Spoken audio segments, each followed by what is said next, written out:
Si alguno se da un golpe o se atraganta con cualquier cosa, habrá que ayudarle, ¿no? Sí.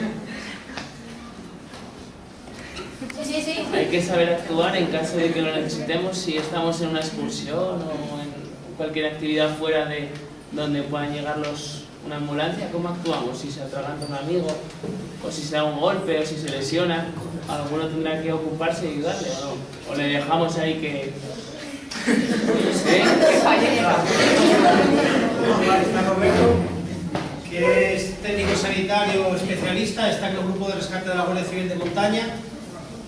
La compañera Ángela, que también es técnica sanitaria. El compañero José Antonio, que es técnico sanitario, también especialista TES 2. Y yo mismo, técnico especialista, y soy el coordinador de aquí de Mieres. Intentar estar con esa persona y hablar con ella, preguntarle si se puede contestar y acompañarla hasta que llegue evidentemente la ayuda especializada. Para poder ayudar, lo más importante es un protocolo que se sigue a nivel europeo, que se llama el PAS, o el proteger, avisar y socorrer. Entonces, siempre tiene que ser por ese orden. Entonces, nosotros, Santo Mérito, lo primero que tenemos que hacer es, lo primero es saber que nosotros estamos protegidos, que no nos va a pasar lo mismo que a él. Es decir, si hay una persona que se le atropella un coche y vamos a ir a ayudar y no miramos si vienen coches o tal, pues nosotros vamos a detrás.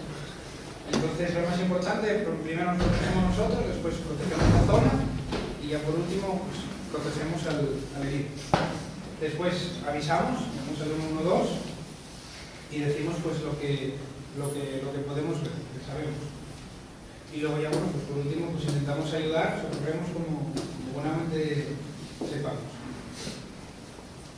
Lo primero es, que os decía, dar protección. Hay que tener cuidado de que no nos pase lo mismo que le pasó a la persona. Hay que tener cuidado de mirar bien, si es una casa y una persona, por ejemplo, que la encontremos tirada en el suelo o lo que sea, pues puede ser que haya una fuga de gas o cualquier cosa y no nos damos cuenta y nos va a pasar lo mismo. Entonces hay que tener mucho cuidado de lo que nos podemos encontrar. Después, bueno, gritar o llamar por teléfono al 112, van a hacer una serie de preguntas, si alguna vez llamasteis, pero bueno, se ponen al teléfono primero el 112 y después, depende de lo que sea, pues se pone la Guardia Civil, se pone bomberos o una ambulancia, quien sea. Y nos van a hacer una serie de preguntas para más o menos saber qué tipo de ambulancia, si necesitas médicos, si no, lo que sea.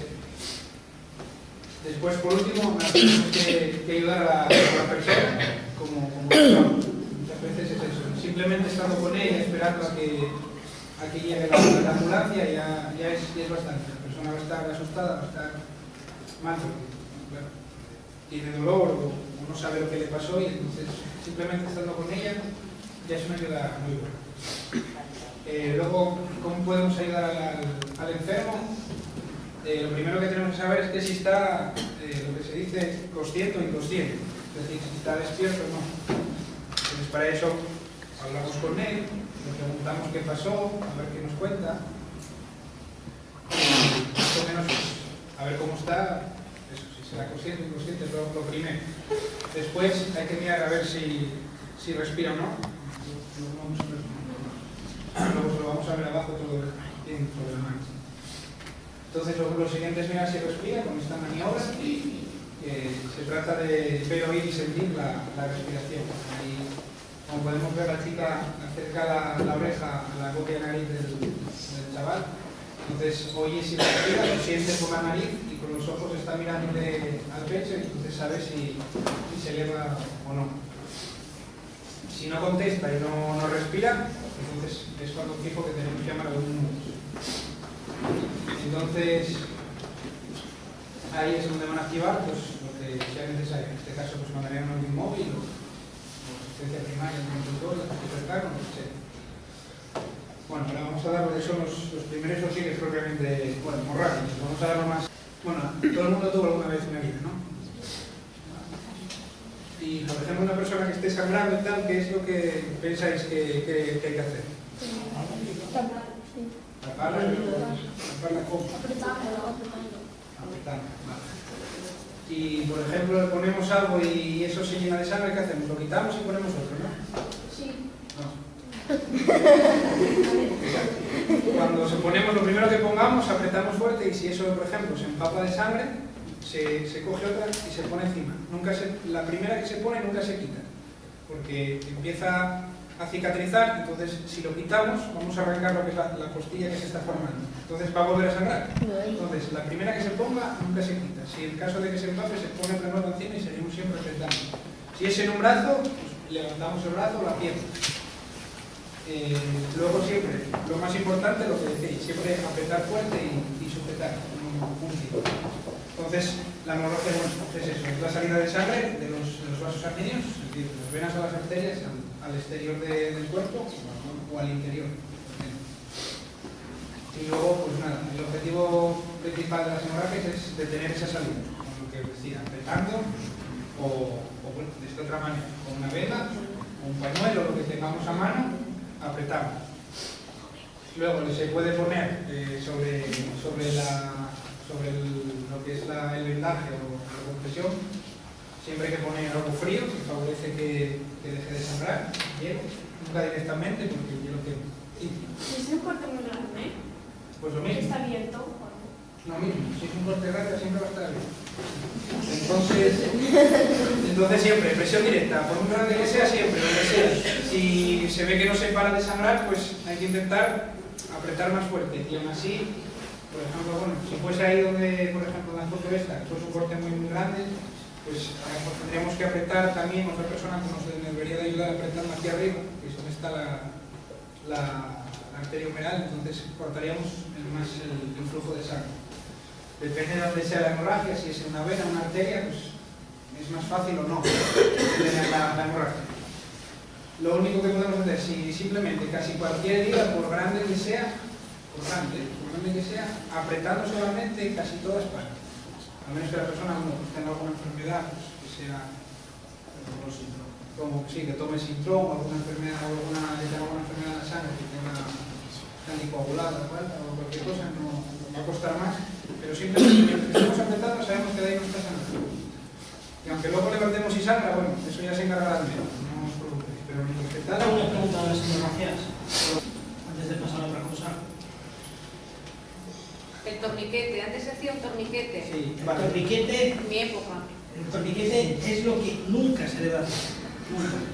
Nunca se hace un torniquete, solo se hace un torniquete en caso de que estemos en el monte, estemos lejos de la ciudad y que sepamos que no vamos a llegar nunca al sitio, por lo menos en 2 o 3 horas. ¿Vale? El torniquete, olvidaros de ello. Eso de agarrar y apretar, es un buen error porque está en de las cosas. El torniquete, por ejemplo, lo malo que tiene es que hay muchos que dicen que aflojando cada poco, tal. Lo malo de eso es que cuando hay una hemorragia por un torniquete, la sangre que queda desde el torniquete hacia abajo, hacia la extremidad, por ejemplo, si fuese una amputación, es decir, que se pierde la mano, se pierde parte del brazo, ahí sí, se podría poner sin problema. Pero cuando es una herida fuerte, que conservas el miembro, si tú pones el torniquete, por ejemplo, aquí, desde aquí hacia abajo, toda esa parte, toda esa sangre que está ahí va a quedar parada, entonces se va a empezar a coagular. Entonces, si aflojas el torniquete, va a volver el torrente sanguíneo, va a volver al corazón y va a tener trombos y va a escondir el infarto. Entonces, si se pone un torniquete es medida desesperada, es decir, estamos en un sitio donde no hay cobertura, donde no podemos avisar o donde nos dicen que la asistencia médica va a tardar muchísimo. Es decir, vemos que la persona no va a parar. Si lo tienes que hacer por obligación, tienes que tener muy claro que en la frente del paciente, con la misma sangre, si no tienes dónde apuntarlo, tienes que marcarle la hora que lo estás haciendo. ¿Vale? La hora, eso es esencial, siempre poner en la frente del paciente con la misma sangre, y si no tienes un bol, un lápiz, lo que sea, marcar siempre con la sangre a la hora que pones el torniquete. Eso es cierto. Bueno, otra cosa también muy importante es a la hora de tratar, sobre todo con tema de sangre, poner guantes. La sangre es un fluido de los más peligrosos también del cuerpo, entonces, sobre todo si no conocemos a la persona, hay que tener mucho cuidado y poner guantes. Aquí esto que parece torniquete no lo es, simplemente es una venda y apretar. Simplemente ponemos una masa, cogemos un cacho de venda, damos unas cuantas vueltas y apretamos encima y ya valdremos. Y el hielo, y en principio casi toda hemorragia va a parar por Bueno, el traumatismo es... ¿Alguien sabe lo que es un traumatismo? Golpe. Propiamente dicho. Es cualquier golpe, hay distintos niveles, distintas gravedades. Entonces, pues, bueno, pues en los traumatismos pueden ser un traumatismo que simplemente pues, te haga lo que se llama un moratón, un golpe sin más, o un golpe que te haga una herida. En el caso de que te haga, por ejemplo, una herida es lo que es una pérdida continua de la piel. Entonces lo que provoca es una comunicación desde fuera del cuerpo en torno a adentro, es decir, ya sea con bacterias, virus o la propia suciedad de lo que estuvimos andando, lo que sea. Entonces hay que curar, limpiar bien esa herida y taparla para que nada del exterior pueda entrar al cuerpo. Para limpiar la herida, bueno, como se ven en los dibujos, lo primero, lavar la herida bien con agua, o bueno, si tenemos suero o cualquier producto que tengamos que esté limpio. Después, con una gasa o con un pañuelo que tengamos limpio, a no ser que sean los fines, bueno, pueden valer, pero no es porque sí, al igual que el algodón se deshacen y pueden quedar cachos de papel o hilos de algodón en la herida y luego eso se infecta todo. Entonces, si puede ser una gasa o un pañuelo de tela, mejor. Después de mojar bien la herida y limpiarla desde fuera, con la gasa lo que hacemos es siempre desde el medio de la herida hacia los bordes, nunca desde los bordes hacia adentro. Nunca frotamos, siempre ponemos en medio de la herida y hacia afuera, para arrastrar lo que esté dentro de la herida. Duele, pero no hay nada que hacer. Entonces, bueno, una vez ya limpio, pues lo que hacemos, aquí los pasos. Después echaríamos desinfectante, lo que se llama betadine, no sé si lo conocéis. Betadine. Nunca se le... ¿El alcohol es bueno echarlo? ¿Lo veis? No. ¿Sí o no? El alcohol nunca se ha hecho en herida, nunca. El alcohol es muy fuerte, entonces quema los bordes de la piel. Es malo, hace más herida todavía. El agua oxigenada se podría echar si, por ejemplo, vemos que hay mucha tierra, por ejemplo, que hay un sitio en un parque donde hay tierra, donde hay gravilla, que hay suciedad, que se vea suciedad en la herida. El agua oxigenada es muy bueno porque hace una efervescencia y entonces echa fuera esa suciedad mejor que el agua al suelo. Entonces, lo primero, limpiamos con agua, lo que no lleve el agua, luego echamos un poco de agua oxigenada y luego ya sí, cortamos. Luego, por último, echamos el betadine, a menos que la gente sepamos o le podemos preguntar si es alérgica al yodo. Si es alérgica al yodo, el betadine es yodo, entonces le vamos a hacer más daño que eso. Y luego nada, por último, se coloca un vendaje limpio, se le pone una tirita, se le pone lo que tenemos, o cualquier cosa, y luego ya por último, pues poner un vendaje o algo para que no entre más suciedad o lo que sea. Lo que traéis, por ejemplo, si vemos que la herida tiene piedras o algo que no, pasando la gasa, no se quitan, no vamos a coger unas pinzas o con los dedos vamos a estar ahí, porque eso es peor. Eso lo que sería taparlo para que no se mueva, no le haga más daño, y luego aquí vamos a ir al médico porque eso lo tiene que sacar un médico, no es fácil sacar eso. Entonces, si vemos eso, que hay piedras, cristales o incluso, no sé, a veces un cuchillo, una navaja, lo que sea, nunca se saca, nunca se quita de la herida, o sea, del cuerpo.